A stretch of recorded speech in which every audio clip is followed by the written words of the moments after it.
There's some cookies in there. If y'all want any oatmeal raisin. Hey, is there artificial sweetener in there? Yeah, there's Lancada, the monk fruit. Okay. Do you want some coffee? Yes. Some monk fruit? Yeah. Get me some with like artificial sugar and some kind of something that makes it look white. Okay. Does anybody want a cookie? Sure. No, thank you. Okay. There's 26 and Okay, did you want a 27 cookie? together. Yeah. Kathy, a cookie? No. So we're gonna go versus.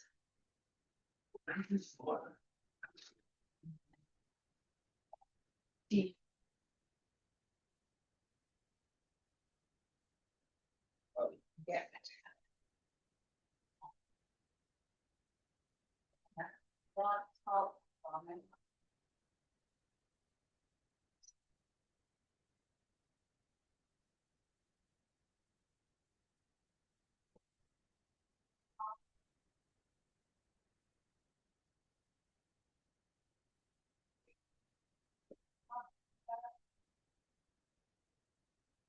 This has been the hardest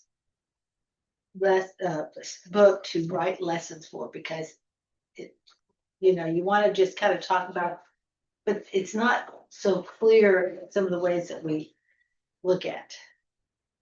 Let's see if I can get 13. Now I'll probably run out of room, but it's a noble request on my part to try to get this all in. Those are good cookies. And did we determine that in the fall we're going to do James or Peter? What do we say, James? Last I heard, you were still. I hadn't decided. Did I say Peter? I thought it was Peter. Okay, well, I think it's going to be First Peter. I should write. I write Because then you messages, said we'd go on to 2 Peter. and then we go. That means we go on to 2 Peter. Yes, I love 2 Peter, but I really love First Peter. Wow. Okay, well, I do that you don't like. there's, let me think. Which You one? can always- Leviticus. Leviticus. Yeah, okay, I give you that. I when I studied Leviticus, I was like, can't we just cover that in Hebrews? You know what I mean? It kind of covers it in a much better way. But I thought you were gonna say Revelation. oh, please, let's not say that. I love Revelation. I do. It's a great study, but I'm just like, well, I mean, how many times have I taught it? You've taught it 4 or 5 times I've taught it. Between this class and the prison, yeah. Yes. And it's like they keep coming up to me saying, would you teach Revelation? I'm like, no. Kevin is gonna teach Revelation in January, He's going to teach Revelation. starting in January. And how many years he's going to do it every 5 years? Well, he does a much abbreviated version. I was going to say, Yes, he did it like in a month, didn't we? Yeah. the whole book? Uh-huh. I It was very much a summary. It's a sermon, 20 minutes at a time. Which Yeah, isn't very much. It's not the greatest. It's all right. It's okay. It's hot and I haven't had coffee yet today. I think I only had 1 cup of coffee yesterday. I don't know what's going on with me. But I mean, I've often thought maybe I should just have an ongoing Revelation class and just kind of just keep going over it over and over and over again and just teach it. Don't even give them a book. Tell them the chapters to read and I'll just teach it. Because that would be easier than all the other stuff. Plus the expense of it. It's very expensive to do. Yeah. And the prison used to have a printing shop. That's how those got made. It's an incredible. They were so good. They did all my material for me and all that kind of stuff. Well, TDCJ moved that out to the Hobby prison, which is outside of Houston. And so anything that needs to be printed has to be sent over there. And they won't print that. The warden that was at this prison where I'm at was okay with that in the chapter 5 because I was doing it in that prison, but they won't do stuff like that. Mm. So Who pays for the books then? well, I For the paid material. for I'm teaching covenant, so I got somebody to donate 5 books and I bought them. Can't always do that because that's fairly expensive, but it's just one of those things where I've written studies. I just don't have the bandwidth to write. I've done that several times. I've written a study and taught that. But to do that, I have to prepare a year in advance. Takes all that time to get that stuff done and organized and then get it printed, you know. And the prison would do that, but since they don't do it anymore, then it's on me to do that. So it's really difficult to do. Do you usually teach at the prison what you're teaching here? No. So why you would I don't do make that? it easy on yourself? No, I never do. I never make. I'm teaching, I think three or four different studies right now. I teach Monday mornings, I'm teaching Philippians, which is another great study. Then Monday afternoon, I'm teaching, I'm just starting Covenant because I try to teach something I've recently taught. And then I'm gonna be teaching, and then I'm teaching, Job here. And what else am I teaching? Something else. What else am I? So maybe it's just those right now, but I am gonna start teaching Colossians. As soon as I finish Philippians, I'm not ready for Colossians yet, but I'm gonna get there. So that's what I do. I know it's crazy, but God is good and He knows what He's doing because I sure don't know what I'm doing. That's for sure. All right. Let's pray and get started. Job 26 through 31. Father, just thank you so much for this day and for your word and for this incredible study of Job. It's really humbling to think about what Job has gone through and what he's faced, and what we face is nothing. Sometimes I just think, really, is this such a big deal in my life? I have to ask myself that often when I think about what he is going through.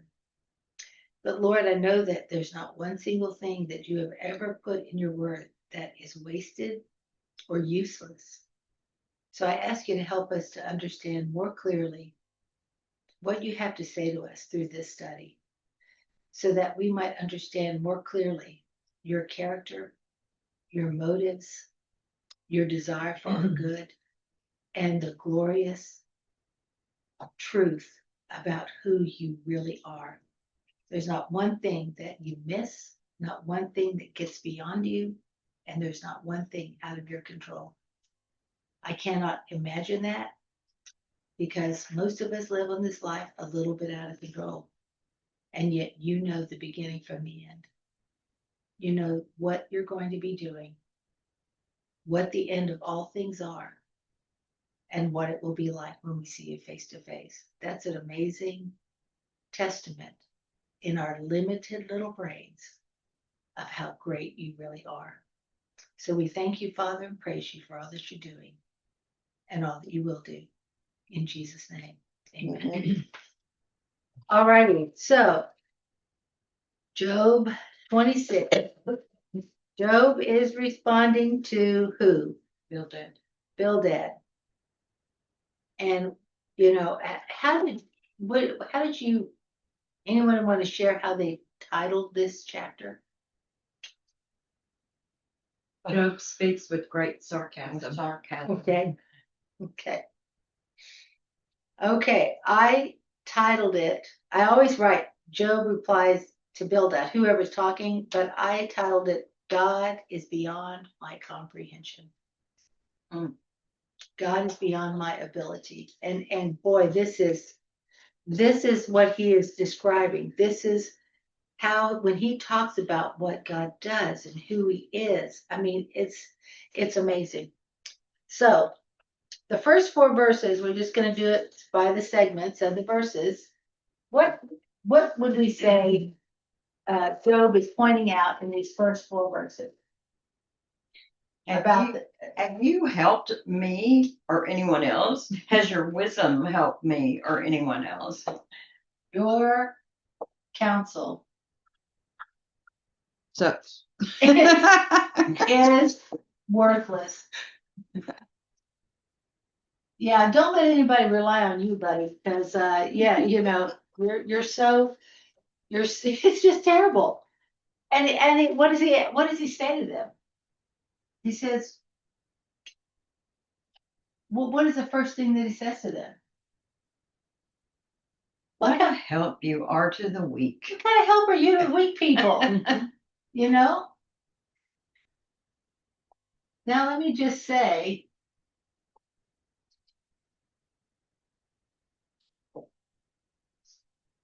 how would we take this and apply to ourselves? I think it's a very important question. What kind of help am I to the weak? I just walk by them all the time.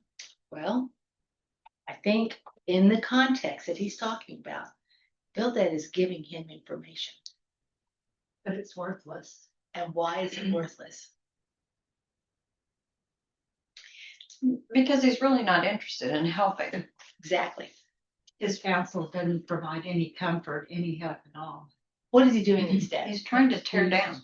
He's trying to prove that Job is a sinner and he's wrong Yeah. and he needs to be corrected.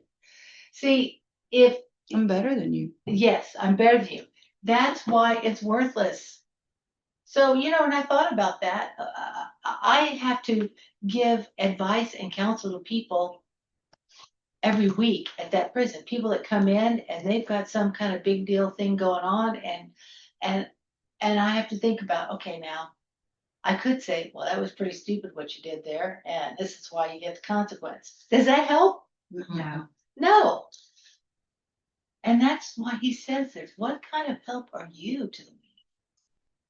I think that is important. What kind of counsel have you given when you don't even have wisdom? He's saying you are not wise. You don't have the right motive.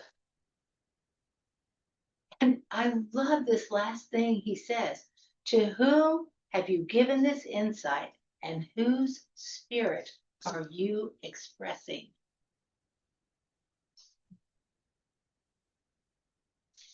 Who is the spirit? Satan. See, Okay. I'm just going to say evil.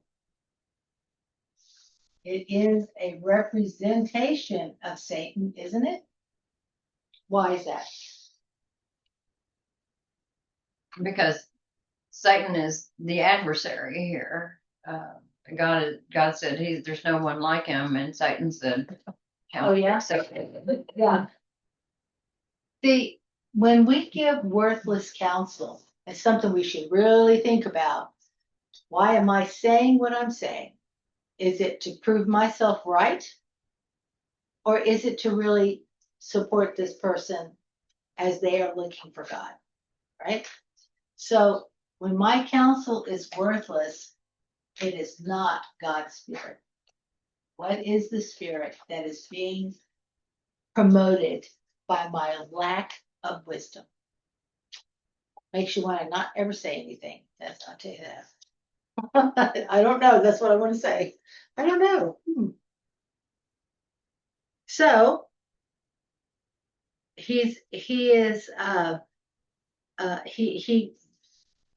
clears out that, and then he goes to this incredible description of who God is. That's why God is beyond our comprehension. What does he say in verse 5 and 6? The departed spirits tremble under the waters, and their inhabitants naked is Sheol before him, and Abaddon has no covering. Okay. Say, okay. Everything is exposed to God. He knows. Yeah, when he says the departed spirits tremble under the waters and their inhabitants naked as Sheol, what is he talking about there? God knows all. Okay. Well, first of all, he's talking about Hades. All right. Good and bad, right? Rich man and Lazarus, Luke 16, right? If you see trembling, what does that indicate? Fear. It's fear. Now, who's over that? Over Sheol. Who's over all that? See, God. God is over everything. God is over everything. So, because when he talks about God is beyond my comprehension, this is God who is allowing that, right? this is really important that for me, because I think I give Satan more power than he deserves. God is the one that's over this, and they have earned that right to be there. Now, we know from Luke 16 that there's a cool side and hot side in the Old Testament, right? All the departed go either one side or the other. Can't cross it, right? But Luke 16:24 was my reference there. So I'll put it right here on my messy board. So he says in verse 7, 8, 9, 10, what is he talking about? 11 really through 13. Okay. The power of God. Okay. He is over all creation.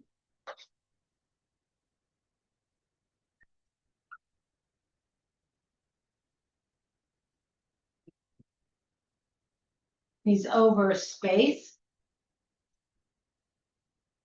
He's over the earth. He's over the clouds. Over light and darkness.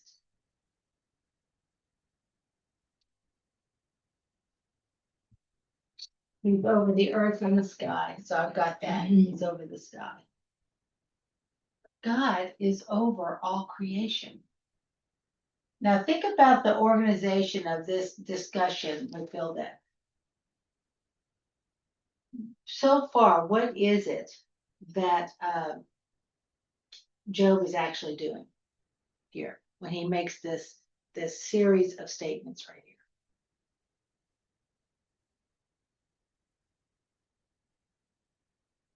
He believes.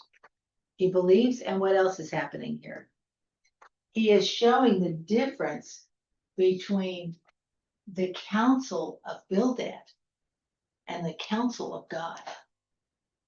You know, Bildad is making all these critical statements about him, but this is not counsel. This is retribution. This is determining that he is a bad person.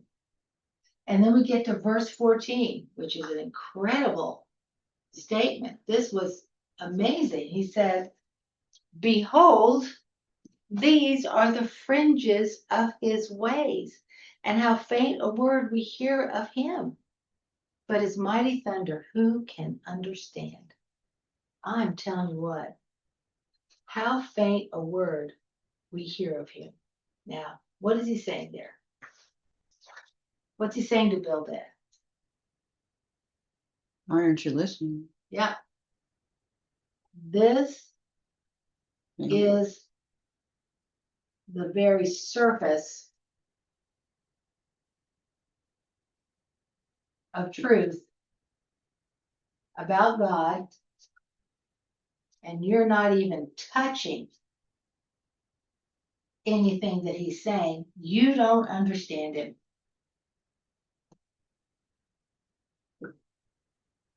He doesn't understand a lot. He doesn't understand God. He doesn't understand what he's doing. He doesn't understand what his call is. I mean, it's a pretty incredible statement about him. Who is going to understand his mighty thunder? Who is going to understand the things that he's talking about? It's crazy. Chapter 6 is saying God is beyond my comprehension. Chapter 27 is saying my conscience is clear. Isn't that what he's saying there?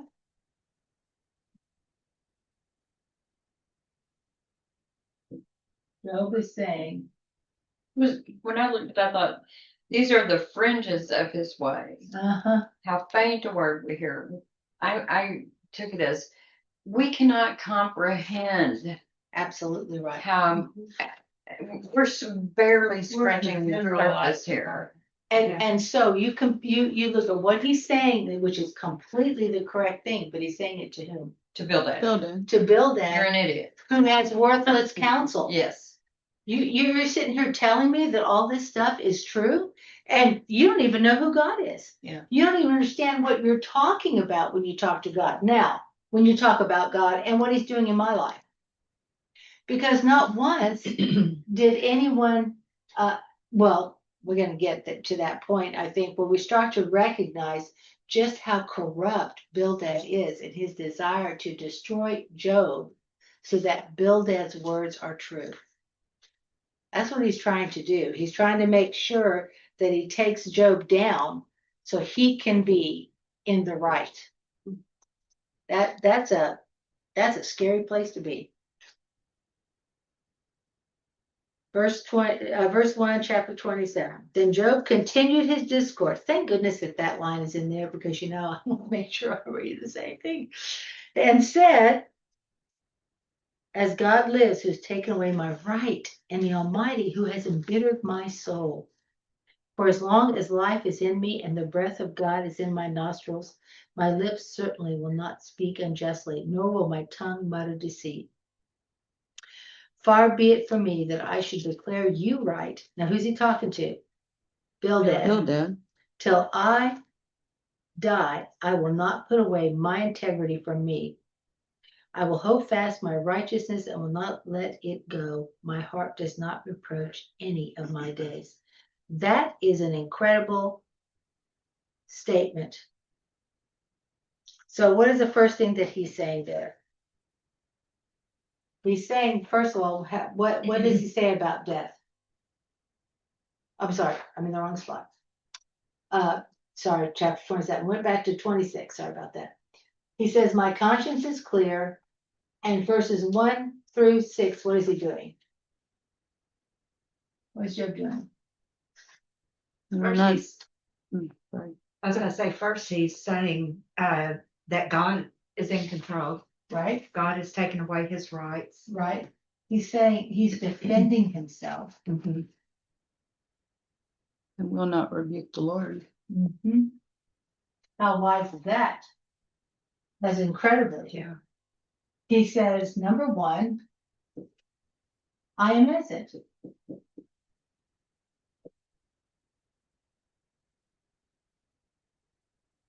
Two, what? I won't say I've sinned. He's not going to confess to sin. And what is number 3? Does he say in those verses? What does he say about his conscience? His conscience is It clear. won't clear. I have nothing to fear. Right. Yeah, as long as he lives, he's not gonna change. Now that's an incredible statement there. It does not condemn me. I'm not condemned.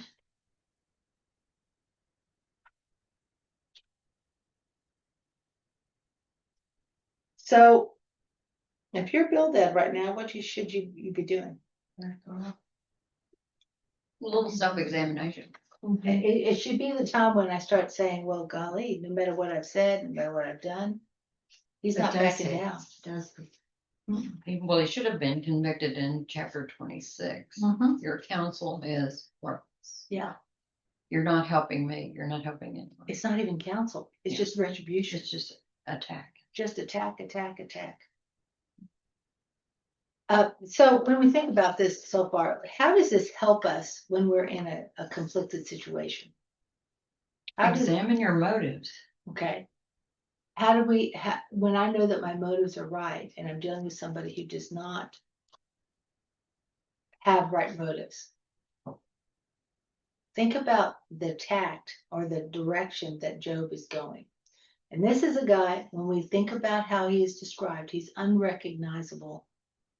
He is suffering incredibly. And yet, that by itself should have been enough for them to say, this guy has not committed a sin. Because what is the natural tendency that we have when we're in a difficult situation like this? I'll do anything to get out of it. If I just have to confess, I'll confess. But it shows the level of his integrity is so incredible that he's like, I'm not going to, because if he did, it's kind of devil's advocate, I guess, if he did confess, What would that mean? Lost his faith. Lost faith? Maybe he didn't really have it in the first place. But we know he did. We did, because we have chapter 1 and 2. Thank you, Jesus. Yes. But Job doesn't know that either. No, he doesn't. That's why it's so much more incredible. If we recognize how incredibly faithful he was. I think about some of these great people. Everybody knows who Corrie ten Boom is and the things that she did, and the pastor in Germany, I got Dietrich Bonhoeffer and Darlene Rose. These were great people from World War II that had incredible testimonies that never ever denied their faith, no matter what was done to them. I sometimes wonder, do we're living in such a time that it would not surprise, it's not going to surprise me when Christians start getting shot in the streets. It could happen. It sure could. It will happen. How confident are we in what we believe? I mean, things get really bad. What are we going to be hanging on to? I think often My eternal life. You hang on to the promise of God. You know, like the patient that I had that was very close to dying, and I asked him if he knew Jesus as a savior. And he said, I do. And he said, so whatever happens, I win. that's right. If I die, I win. If I survive, I win. It's just very important to ask those questions of ourselves. How strong really is my faith? What do I really believe? What is going to be the answer to my circumstances if they dramatically change or something bad happens?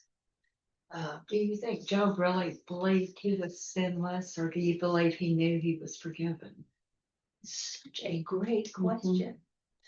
I believe that that the things that he was being accused of, he knew was a lie. So I don't think he ever said he was sinless, But not for these things. but he was not sinning against God. So, But the All kind of children the same were. thing. He knew he was righteous before God. Right. And even if he wasn't sinless, that he was walking. he was walking in integrity, relationship with him. with integrity. He was a man. He had not done. Remember, we were going through the list of all the stuff, like he supposedly stolen from the poor, he starved the orphans, he did all these things, none of which were true. None of them were ever listed about him, ever. And so the kinds of things that they're bringing up against him, because of his relationship with God, that's what these guys should have suddenly said. You know what? No matter what we throw at him, he remains consistent. He doesn't change. Maybe we got the wrong game here. We're doing the wrong thing. Could we be wrong? Could we be wrong? Yeah. But they're so prideful that they would never admit that they were wrong. Right. That's correct. That is correct. Okay, so in 7 through 12, he asks 4 really, really good questions. And he says in verse 8, verse 9, and verse 10, he asks these 4 questions. What are they? What is the hope of the godless when he is cut off, when God requires his life? What is their hope when they die basically?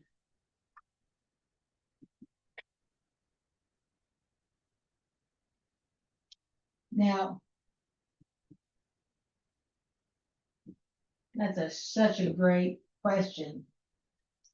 When God requires his life,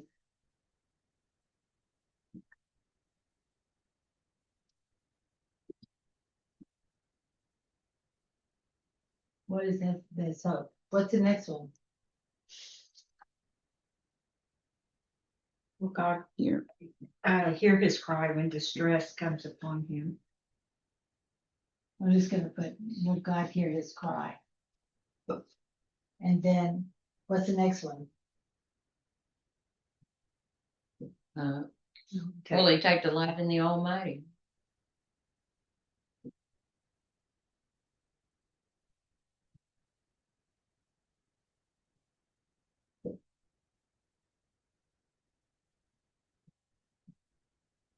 And the fourth one, They Right. call on God at all time. will he call on God at all times?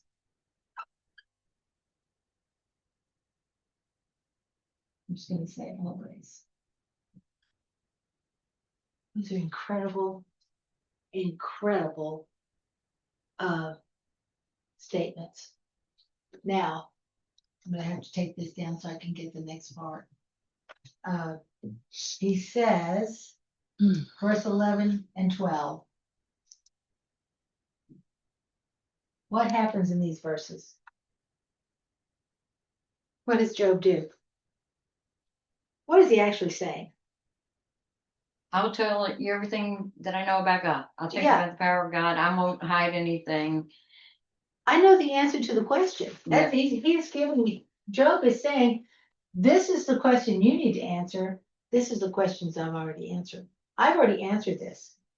He says, let me instruct you, right?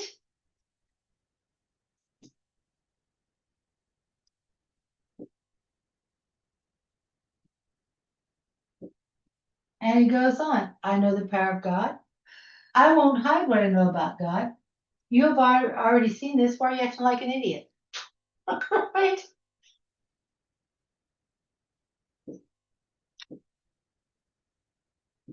I know the power of God. I will not hide what I know. I won't hide it. You know, and that's an amazing thing because you've already seen it. I'm running out. I'm running out of space. You've seen it. And you're acting like a fool. You're acting like a fool. That is very,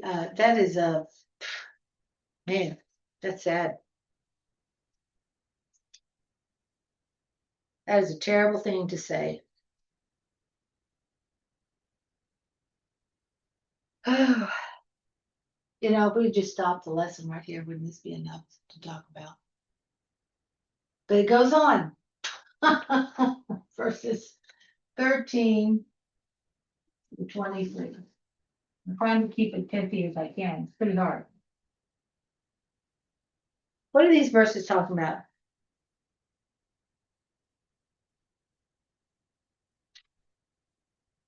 What is the fate of a wicked man? Okay, the fate of the wicked man.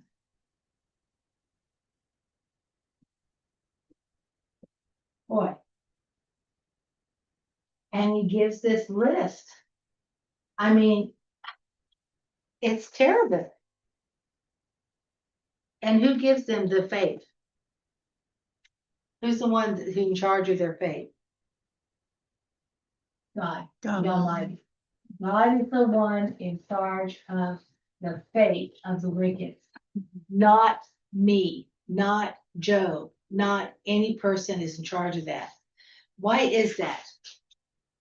Why is that important to remember?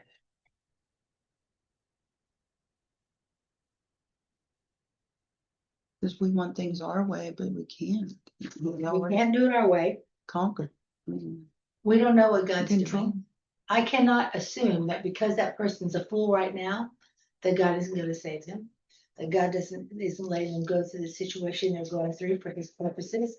Something else entirely might be happening that I have no idea about. And the thing is, when Job begins, how far are we into this discourse before he finally does that? Think about how many chapters of all this junk we've read so far. And now he says, listen, I need to give you a little advice here. I know the power of God. I'm not going to hide it. You've seen it, but you're still acting like a fool. And then he says, God's going to explain to you the fate of the wicked. Do you understand what your fate is if you continue on this path? He's not saying these things to them to say, I told you so.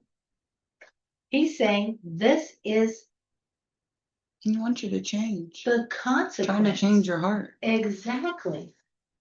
So he says, we don't need to write them all. I've got them all on this list. If you want, you'll get it. So it is about the destiny of those who are wicked and reject God. The fate of the wicked is number one, they reject God. You can't do that, because when you reject God, your inheritance is death. That's what you inherit. So that's why he talks about sons. He's got a lot of sons, a lot of wicked sons that are destined for the sword, and his descendants will not be satisfied with bread. No matter what they're given, they're not satisfied. They're going to have the sword, and they're unsatisfied with whatever they've been given, wherever they are, you name it. They're not happy. It's never enough. What are some of the other things that he talks about?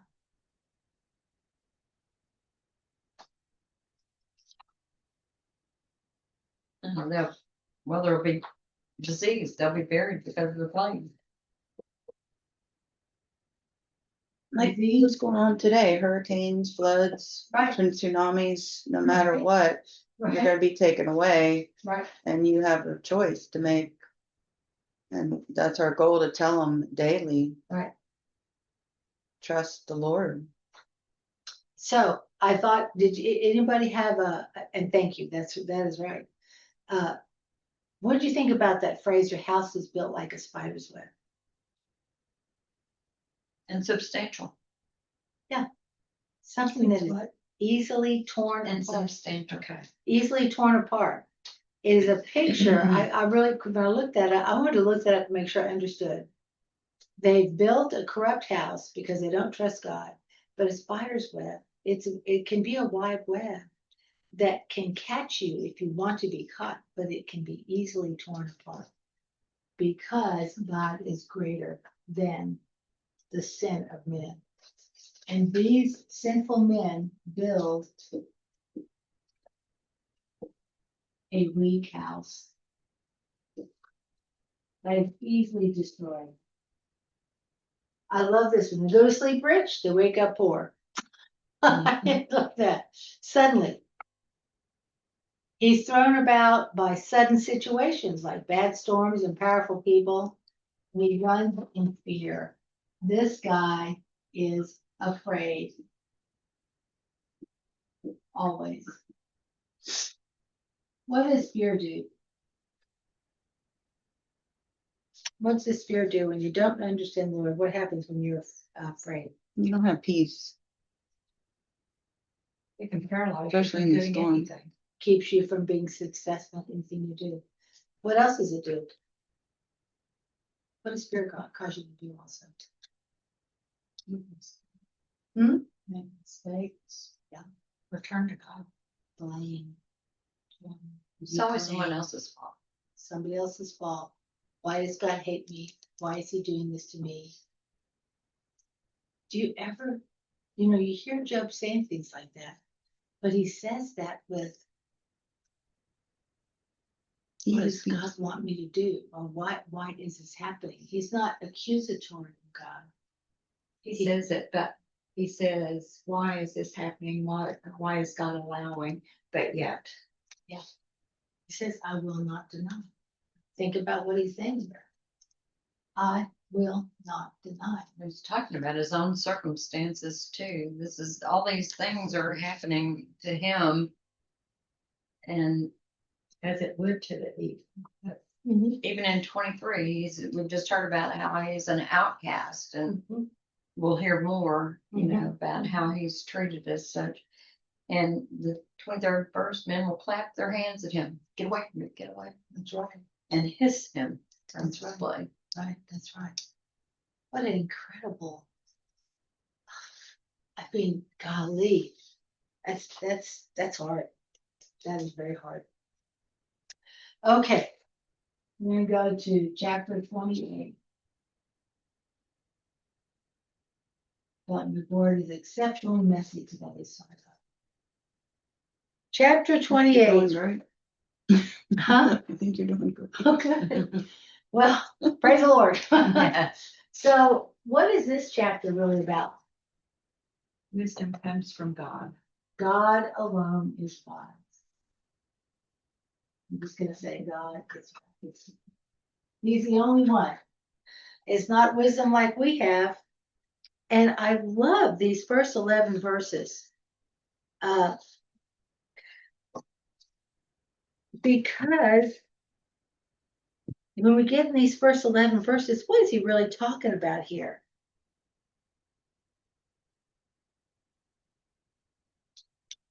You can do anything out of anything. You can make anything out of anything. Okay. He's talking about the length that men go to gain wisdom. I mean, he goes this whole list of stuff. They go underground. I mean, you think about it in this age, the things that he's talking about. There's a mine for silver and a place where they refine gold. Iron is taken from the dust. Copper is smelted from rock. Man puts an end to darkness, and to the farthest limit he searches out. The rock in gloom and deep shadow. He goes through all of these things. He overturns the mountains, verse 9 at the base. He hews out channels through the rocks, and his eyes see anything precious. He dams up the stream from flowing, and what is hidden he brings out the light. So he's saying men will do anything to gain wisdom, but what wisdom is that? What is this wisdom? Foolish. Earthly treasure. This is a condemnation. Because he's saying, look how far you are going to gain all these things. But, All you have to do What is is- look up. huh? All you have to do is look up. Yep. But what does verse 12 say? So where can wisdom be found, and where is the place of understanding? Is only in God alone. That's what he's basically saying, right? Mhm.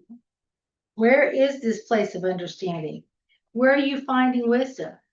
And then he says, man does not know its value. Wow. I actually put 1 Corinthians 1, did y'all look that up? 26 to 31. I'm just gonna write it down. 1 Corinthians 1, 26 to 31. Oh, my pen.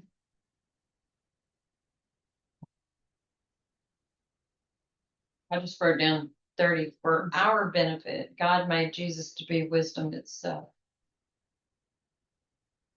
Christ made us right with God. He made us pure and holy. He freed us from sin. It's all through Jesus. That's It's right. all Jesus. I'm just going to read it. For consider your calling, brethren, that there were not many wise according to the flesh, not many mighty, not many noble. But God has chosen the foolish things of the world to shame the wise, and God has chosen the weak things of the world to shame the things which are strong, and the base things of the world and the despised God has chosen, the things that are not, so that he might nullify the things that are, so that no man may boast before God. Why would we bother to even say anything good about ourselves in front of God like that? Because he's the one that's given it. But by his doing, you are in Christ Jesus, who became to us wisdom from God and righteousness and sanctification and redemption, so that just as it is written, let him who boasts boast in the Lord. Wow. That's a very convicting little statement right there.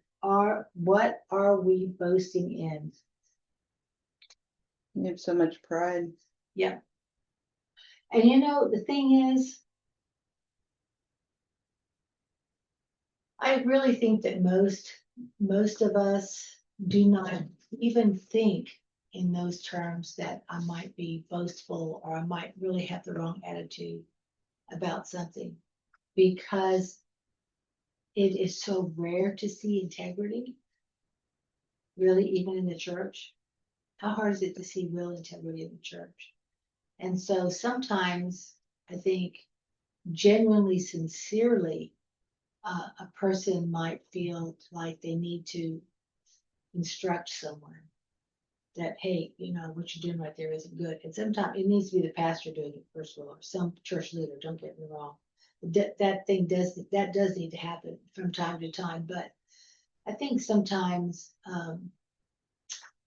our lack of understanding of this statement can put us in kind of funky little weird positions with other people that we think are doing less than us.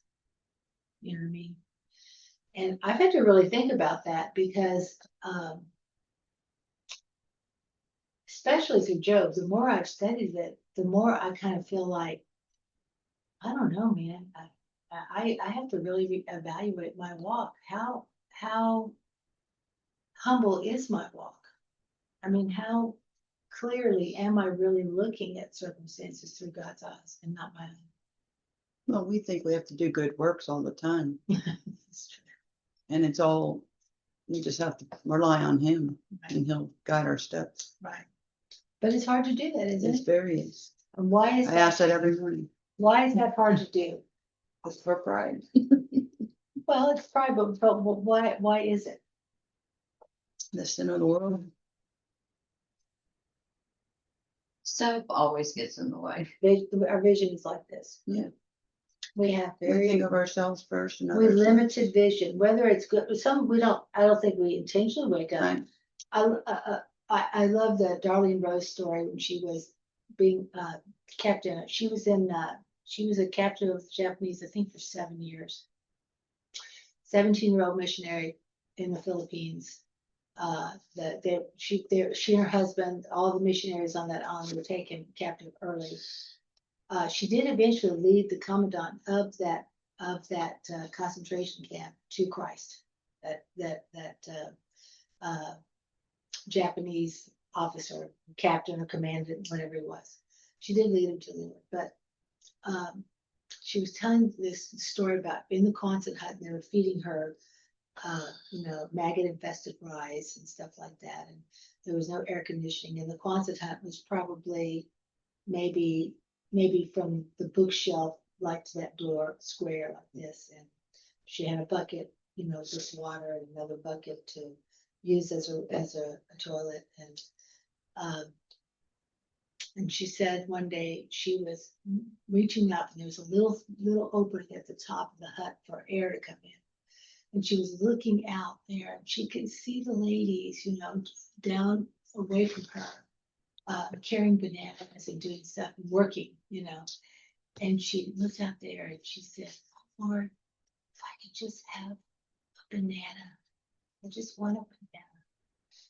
And of course, the next day, that head of the camp decided to come see her for some check on her.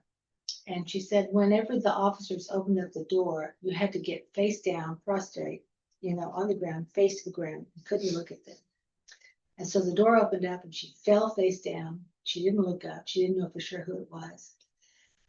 But he spoke to her and asked her how she was. And she, said, I'm fine, or whatever her answer was. And he left, closed the door.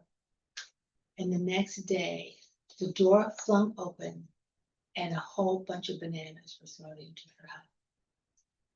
And she said, and to me, it still chokes me up. She said, when I saw those bananas, she said, I told the Lord how unworthy I am to even have a banana because he is so great and I am so nothing.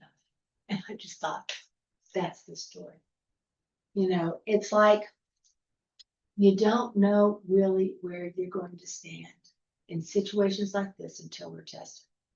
And we have to be willing to say, maybe my knowledge isn't enough. Maybe I'm not where I need to be, but I know that God's going to get me there. because what does he want from me? What does God want? He wants you to trust him, and when you're weak, he's strong. That's right. Right. So when we look at this this little bit here, man does not know its value, nor is it found in the land of the living. Man does not know the value of wisdom. I'm just gonna say that. I'm gonna run out of room.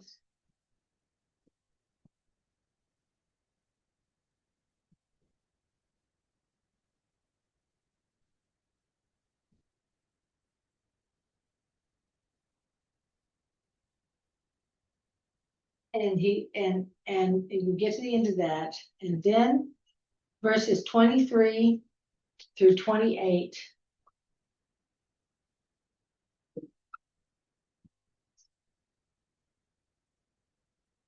This is a really good little section. And what is that really talking about? Really two things.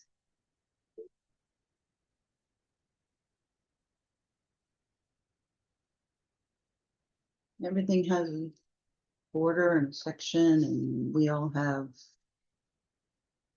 we've been made perfect in his image. Right? But it is God who declares Everything. wisdom. He is going to tell you what wisdom is, right? And does he tell you what it is in this? Does he tell you what it is? Behold the fear of the Lord. Man should behold it. Okay, Behold the number fear of the one. Lord. Fear the Lord.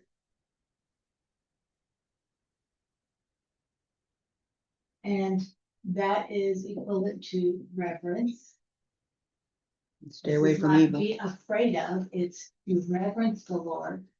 And the other one is Stay away from evil. depart from evil.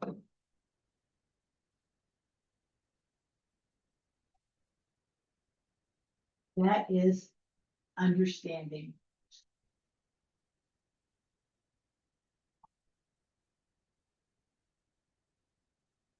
Reverence and understanding. That's what God declares as wisdom.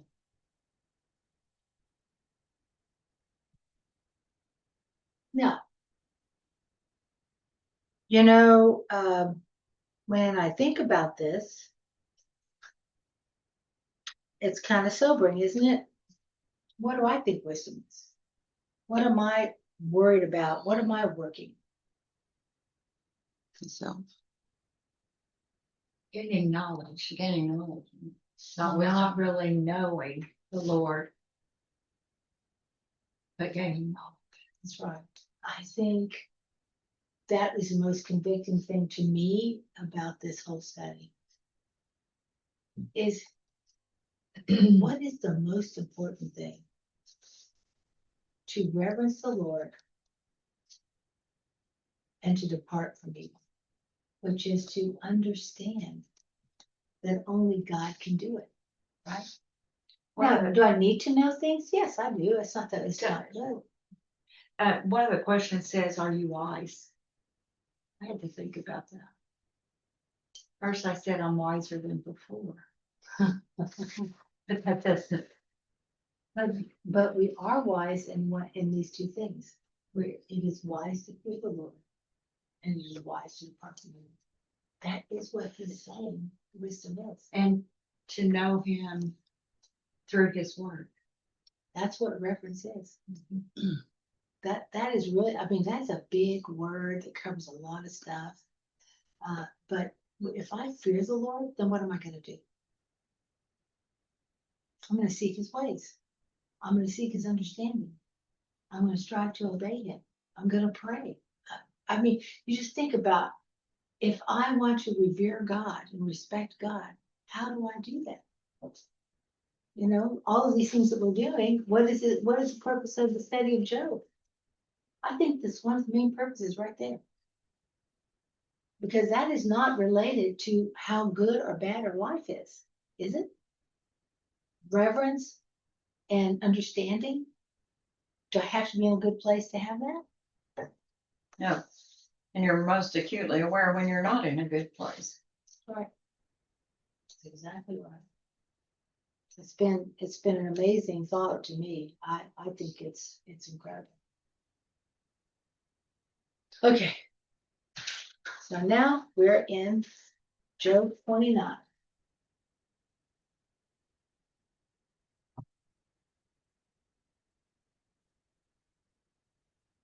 I feel very proud of myself. You guys, you Oh, yeah, yeah. And Job 29, that I am actually, I might. We have one other page, get 29, 30, and 31. I mean, this is a big goal, all right? you can erase this if that's what covered everybody else. I know, but Okay, I know, I should be. I'm just. I know, yeah, I know, and it's a good one. It's a good one. Okay. All right, What did you title this one? Job remembers his past glory. I titled it When Life Used to Make Sense. I'm just gonna paraphrase that. When life made sense. I love that. Oh, I gotta change mine. I love that. Yeah, he remembers his past glory. Life used to make sense. Okay, did I finish the other chapter? Yes, we got all the way to the Okay, with yes, okay, got another left. fear of the Lord. Okay, so verses 1 through 5. I don't want to spend a whole lot of time, but we can just make a list. Because you're just gonna kind of look at those 25 verses as kind of an outline. So I'll just go verses 1 through 5. What's that all about? Oh, if I was back in my old life, God was watching over me. He was blessing me. I was in the prime of my life. My family was around me. He's reminiscing of the good times. Yeah, God was on my side. That's how I thought about it. Yeah. Verse 6. I was wealthy. 7 through 10. What was it? Anywhere I went, he was with He me. was he was respected. by- Respected. Man, I tell you, oof. 11 through 14, I'm just add it right here. He was what? He was blessed. Yeah. 15 through 20. He was a leader. Yep. And then 21 through 25, His authority, leadership in the community. I was a counselor. That's, yeah. People came to me for answers. I love that he is looking at that because the next thing he says is in chapter 30.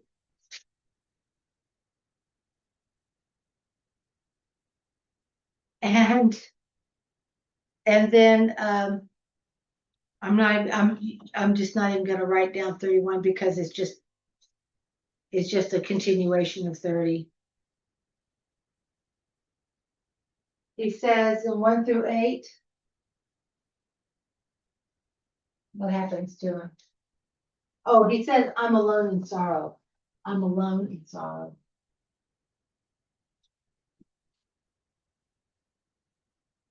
Now, I just want to say one of the reasons why I think this is so important is because we see in 26 what's going on with the Eliab, Talking to Bildad. Bildad, thank you. Bildad's perception is wrong, and he shows him why. Then he gives this very good description of why he has a clear conscience. Okay, and then he goes and talks about how wise God is. Then he talks about how life used to make sense, and now he says, I'm on the sorrow. You see this progression of events that he gets to. Now, today, this would be I'm gonna end my life letter at this point, you know what I mean? You know what I'm trying to say? Like, it's this progression that he's moving on, and it's like, golly, man. Look at what my life used to be like, and now, what have I got? What's going on? It's a drastic reversal of his life. It is a drastic reversal. That is very, very true. He was previously respected and prosperous. Now he's mocked and he's Right. Down and out. suffers contempt from men who are younger and socially inferior to him. Right. The wicked mock me, the foolish mock me. The foolish children whose fathers I disdained mock me. Those with a name, you know, even those with a name who were scourged from the land are mocking me. I mean, that's a pretty terrible thing to say. I mean, you see that, I'm not trying to be political, but I'm going to use Trump as an example of really what not to do personally. Yeah. Who is Job complaining to? Who is he actually complaining to? He's talking to Bildad, but who's he complaining to? To God. To God. Okay. And when you see the things that are going on, I believe that there's been legitimate mocking of Trump and they've mistreated him. But he should not be responding the way he is. He shouldn't be. But he is. And what is our responsibility even in that? I will remain wise no matter what foolish things somebody else does. I may not understand it. I may not like it. I may agree or disagree with it. But the thing is, each of us are first and foremost accountable for what they do. And secondarily, we are accountable to each other for how we respond to what they say. And that's why there's no value in entertaining and getting engaged and things like that, because what do they do? For the church, what does it do to the church? Makes people not Creates wanna come. division. Or Creates people division. It makes people not want to come. It makes people not want to People come. just quit listening. People stop listening. You see what I'm saying? Yeah. So we have to really, the answer to all this stuff is, are we praying? Are we really praying? Are we praying for protection? Are we praying for wisdom? Are we praying for, what are we actually doing with our time? Bananas. Yeah, and for bananas. And so thankful if we just get one. And I'm not even worthy of that one. I'm not even worried if that one. Isn't that so? I mean, if you read, oh my gosh, it's. Well, a long time ago, someone in a Sunday school class, we were talking about worthiness and what you deserve. What do you deserve? We deserve nothing. We are under the grace of God. It's a hard thing to say. Hmm. A hard thing to say because I want to be right. Right. I do want to be right. 9 through 15. This I thought, and I'm going to read 9 through 15 because I think this was very important. And this is what we really need to take to heart here. And now I have become their taunt. I have even become a byword to them. They abhor me and stand aloof from me. They do not refrain from spitting at my face, because he, God, has loosed his bowstring and afflicted me. They have cast off the bridle before me. On the right hand their brood arises. They thrust aside my feet and build up against me their ways of destruction. They break up my path. They profit from my destructions. No one restrains them. That is a very amazing statement, because then he says, as through a wide breach they come, amidst the tempest they roll on. Terrors are turned against me. They pursue my honor as the wind, and my prosperity has passed away like a cloud. Now, what is he actually saying there? They are profiting from his destruction, and now no one is restraining them. What is the effect of Christianity supposed to be on society? Make it better. We are restrained against wickedness. Job was restraining wickedness. Now, I'm just gonna say something. This little section right here is an explanation, not the only one. And I don't know if it's the biggest one, but this is the restraint against these friends. When these guys used to come and sit around and talk big talk with Job, the wisdom that God had given them restrained these friends of his from being complete idiots. When Job is now down on his luck, so to speak, when he is no longer in that position, what happens with these friends? Or unrestricted. Turn in. They're unrestrained.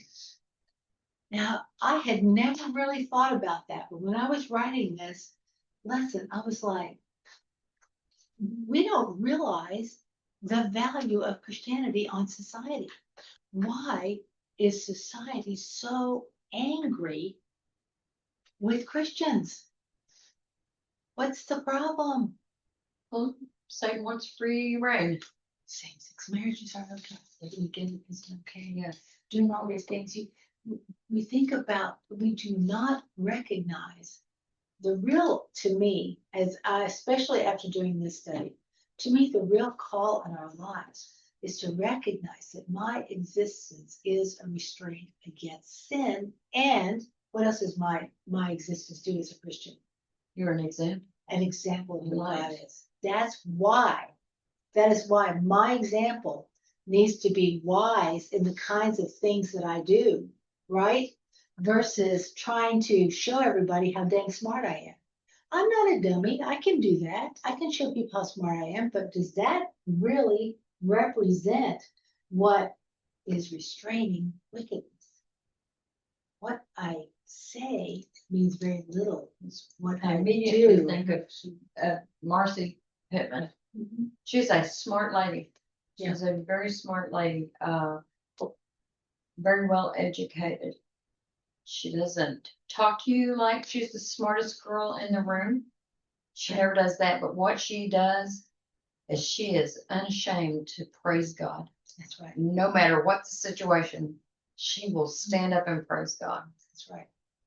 That is exactly what we're talking about here. He is talking about the wicked are mocking him. Why are they mocking him? Because they see him as weak and unable. He's been taken down. He's been taken down, and now wickedness is unrestrained. We have a very important job that God's given us. We are the defense against sin. And we're not defending sin by pointing out the sin of other people.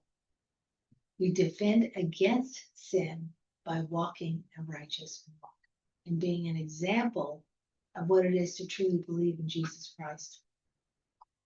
Our family, and believe me, lately my family's been testing me. But do I really believe that God's in charge? Whatever our circumstance. That is the only answer. That is the only answer. That's why I'm teaching this right now. God wants me to make sure that I understand that message. That's what he's doing to Sometimes me. I think, you start a study or teaching and then things happen. It's a test. It always happens to me. Like John would say, test of your faith. It is a test of your It's faith. happened to all of us. It happens to all of us, absolutely. Be like, Job, why God? Why? I've been going like, hey man, and there's where he is now, 16 through 23. Poor guy, man. What is he saying? I'm crying out for help, but God is Yeah. ignoring me. He's talking about the misery he's in, Yes, physically and spiritually. Job's life is agony. It's horrible. God's cruel to me. Can you imagine? He persecutes me. He doesn't care about me, and I'm gonna die. He's gonna kill me. That is like, wow. Have you ever felt like that? I know I have. I sure have. Why are you doing this to me? What have I ever done? Did I get this? I've said those exact words. You can take it. Of course he can. I don't know if I can, but he can. 24 through 31. He says, yet does not one in a heap of ruins stretch out his hand, or in his disaster, therefore cry out for help? What's he saying? Have I not wept for the one whose life is hard? Was not my soul grieved for the needy? When I expected good, then evil came. When I waited for light, then darkness came. Yeah, this is working out for me, right? I mean, it's like, golly.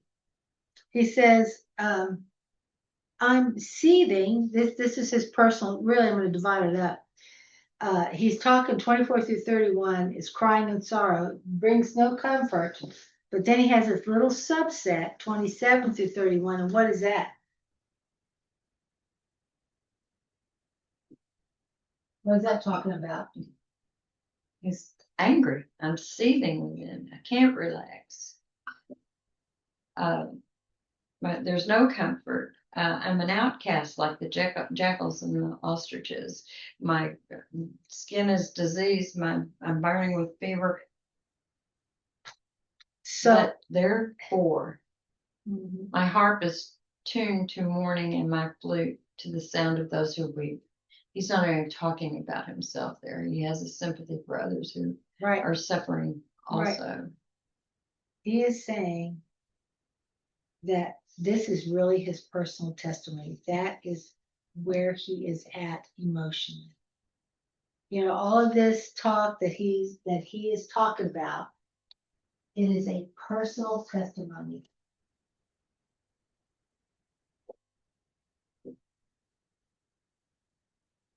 Of his suffering. And who is he telling this to? God. He's telling to God. But who's His audience is his friend. Bill Yeah. Dad and Yeah. Well, they're all there, all four of them. Okay, so I'm just gonna say that chapter 39 is the final defense. And I'm just gonna read it because, I've got a couple of minutes and I really kind of need to be done sort of on time today. That would be a miracle. Did it go in the rain today? Yes. Mm-hmm. He talks about, and he says, I have not sinned in lust. That's the first four verses. 5 through 8. I have not lied or been greedy. Verses 9 through 12. I have not committed adultery. Verses 13 through 15. I've treated servants fairly. 16 through 23 was fair and honorable to people in general. 24 through 28, I did not rely on wealth to prove my righteousness before God. I did not curse the foreigner or the enemy. That's 29 through 34. Is anybody listening? That's verse 35 and 37. And then 38 through 40. I mean, that to me, that was hard. And I'll just read 38 through 40 because I think that's really, really, really where he's at. Yeah. If my land cries out against me and its furrows weep together, if I've eaten its fruit without money or have caused its owners to lose their lives, let briars grow instead of wheat and stinkwood instead of barley. The words of Job are ended. He's basically saying, I cannot speak out. Wait, did I have my 31? Yes, Job 31. Okay. I can't speak out or defend myself anymore. I've said everything I'm going to say. It is at the end, and I am done. That is an incredible statement. But he kept all the commandments. Yep, he did. Now, I just want us to think for a minute about this statement that I think is central to this week's study. Where did I put it? When he talked about he is the restrainer. His life is restraining sin. 9 through Chapter 30. 15, restraining with Chapter 39 through 15. 9 through 15. Over there, 39, 30. Yeah, I knew I wrote it down recently. I think we really need to pray about this. How am I a restraint against wickedness? There's been several things. We talked about the Redeemer, his Redeemer lives, and how he trusts the Lord and the things that have happened to him. This is pretty far into his suffering, right? And to have this level of wisdom at this point, to recognize that when he starts listing off the things that he has done and how he has been a godly person, faithful, serving the Lord, he knows that he has done nothing to deserve this. But he says his life was a restraint against wickedness. I had to think, do I look at my walk as a Christian that way? What restraint am I to my family? Or where I work? I don't think that you think of it that way, but as you travel this world and you gain more wisdom of who God is and what he expects of me, what is a requirement for me, then you start to imitate those behaviors more and more. And whether you realize it or not, you are restraining the behavior of those who are closest to you, those who are in. I wouldn't say a curse word in front of my mama. She'd get me, right? That's a restraint with me. We couldn't even say gosh. Do you see what I'm saying, though? Do you see what I'm saying? It's like, this was, to me, this was a very big statement to me, because I had to really think about how seriously do I take my daily walk? I mean, do I think about it that way? Do I think about when I stand up in the morning and I'm going to go do things or whatever I'm doing? Am I thinking in terms of, does my life act as a shield for my family against sin? Does my life act as a shield for the prison against the people for my church? People that you work with. People I work I would with. go into the room and someone would say something, and another one of the texts would say, don't talk like that in front of Miss Marta. She's Yeah. a Christian lady. Right. And so that restrained their behavior even. Exactly. I think that's probably one of the most important things that I have studied in this so far. There's been several things, and really at the end of this lesson of this book, we're getting towards the end. We got 2 more weeks. We should ask ourselves, what truths, what outstanding things have I heard in this study thus far that has maybe changed my perspective about my own walk? Because it doesn't do any good to do any study if all we're doing is just attaining that. We want to really understand, what is it about this study? Why do so few people study Job? It's hard. It's hard to look at the suffering of this man who loved God. Mm-hmm. And was reduced to, in that last few chapters we talked about, the one that stood out, the line that stood out the most was, and they do not refrain from spitting in my face. I mean, that is just Incredible. You can't imagine how low they have Yeah. all sunk to be on the same level or whatever. It just, It's very sobering. In our lesson, they wanted you to complete a sentence. on page 70 of the Harder version. Complete, oh, that I had a heart that would, ...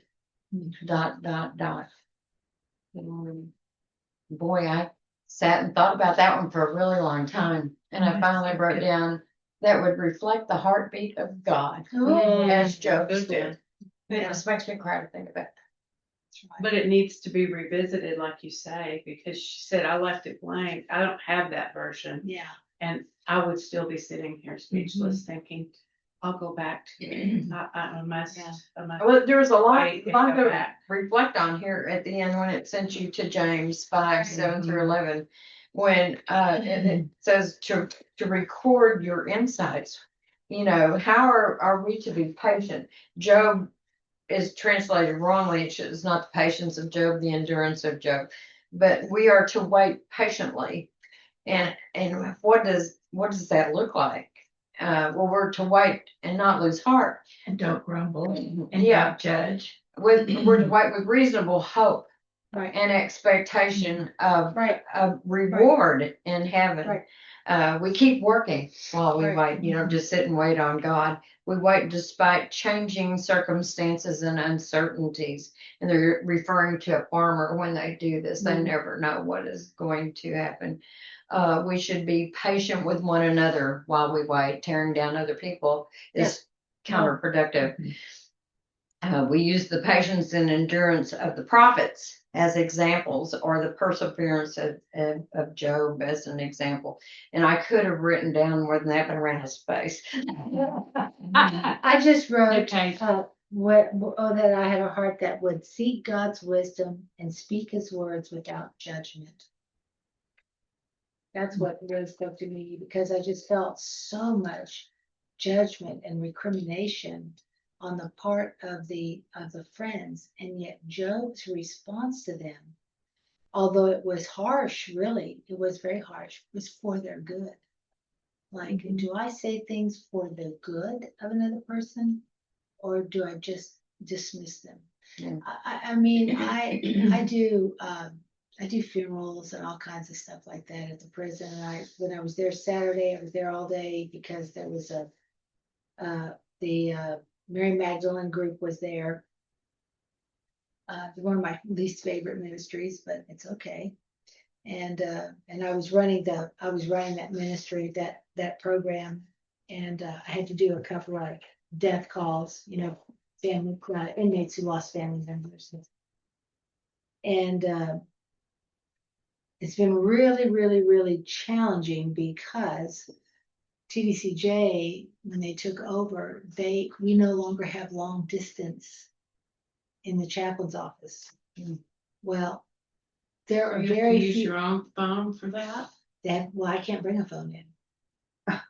I can't bring a phone in. So what we had to do in the past, recently, I've had to go borrow a warden's phone to make a death call, or I'd have to call Central and have them make a call and then call me back and connect me to for the inmate to talk to their family member, or get funeral information, or whatever it might be, furloughs.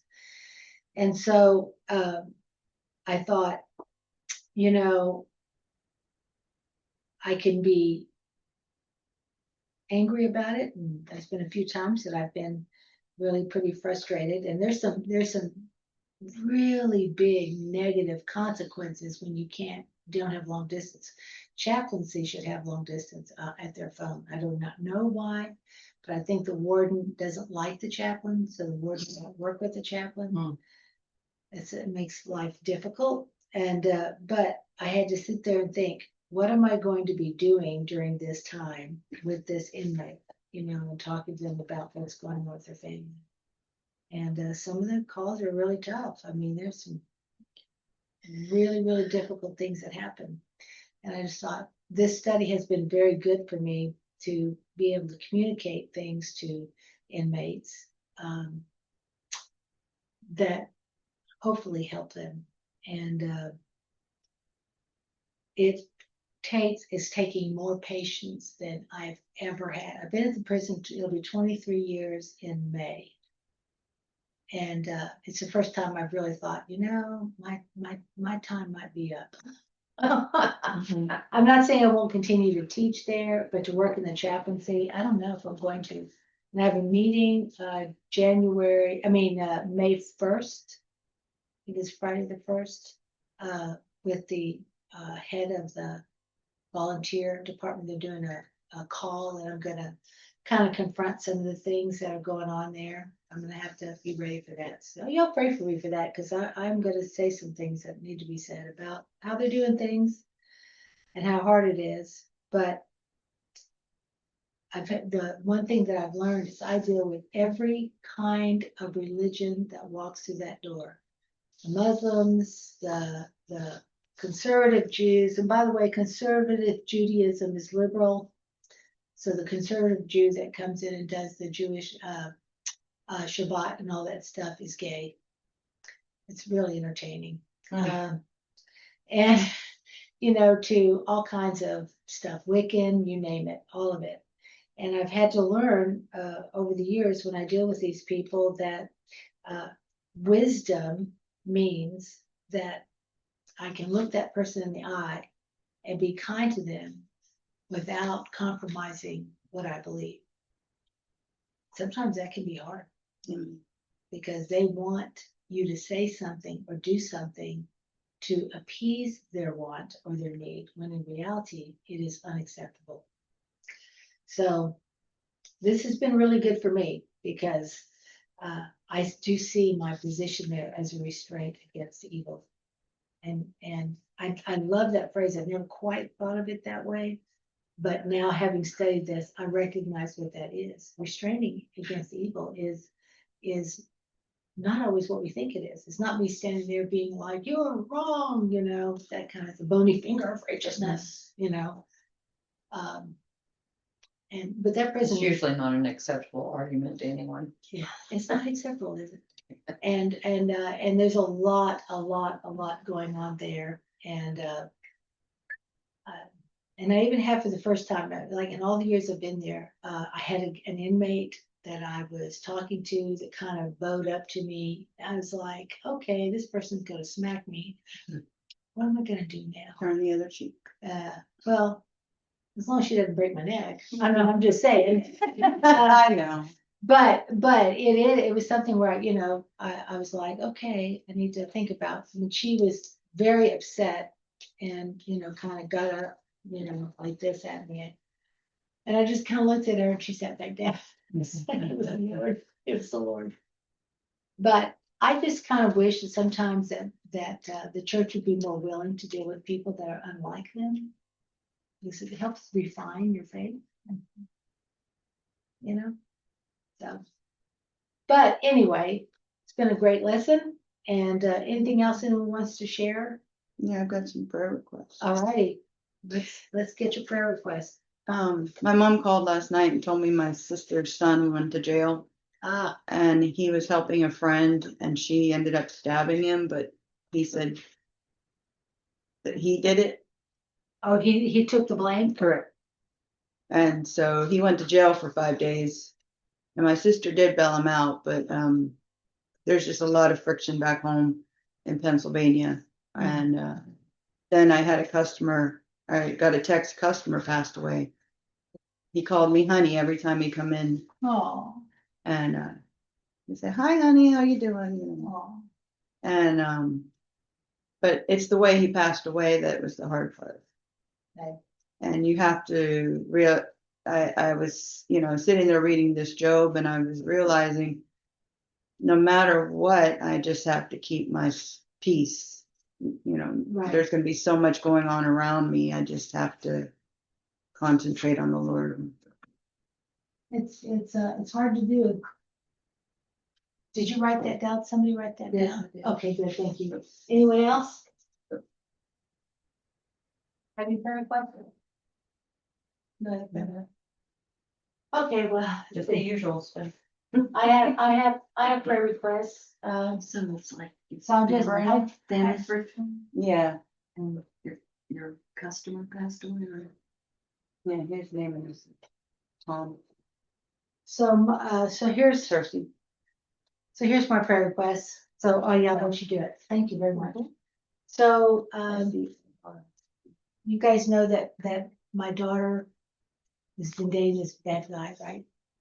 Well, he, I guess had a little bit of a meltdown and, had, broke some, anyway, the police were called and, he is out of the house, but, Who's this? my Mary. Mary's Boyfriend. Boyfriend, okay. He needs a lot of help. It's a very touchy, difficult situation. It got pretty dangerous, and thankfully he didn't lay a hand on her, but he did destroy some things, a lot of things. He's done some theft. He's stolen some things. He's still he's a thief. He's still stealing. My husband is going over there today to change all the locks and to put some cameras up, and they need to go through the house and find out anything that is not supposed to be there, that guy is still needs to be taken out of the house. And she needs to file a report against him. She hasn't done it, and Probably she's need a gonna be the restraining one. order against him. Well, he needs to go to jail. Yeah. And he's already But she got, loves him, so. no, she No? she Okay. doesn't. It's kind of a little more complicated than that, but he needs prayer and she needs protection. My son today at 1:30 is court for the divorce. He doesn't have a lawyer, so he's gonna stand up on his own. He had a lawyer, and after he paid the lawyer, or we had paid the lawyer about $50,000, and when he lost his job, the lawyer quit. And so to get another lawyer to step in at the last minute was gonna be another $50,000.